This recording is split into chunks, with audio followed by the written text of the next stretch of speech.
ఒక బిజీ నగరంలో ఎవరూ పట్టించుకోని ఒక ఖాళీ స్థలం ఉండేది.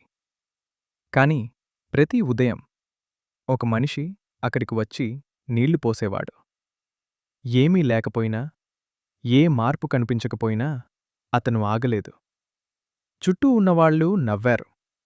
అక్కడ ఏం పెరుగుతుంది అని అడిగారు. కాని అతను ఒక్కసారి కూడా వెనక్కి తగ్గలేదు. నిశ్శబ్దంగా తన పని చేసేవాడు. రోజులు గడిచాయి. వారాలు గడిచాయి. ఒకరోజు చిన్న మొక్క మొలకెత్తింది. ఆ చిన్న మార్పు నెమ్మదిగా ఒక అందమైన తోటగా మారింది.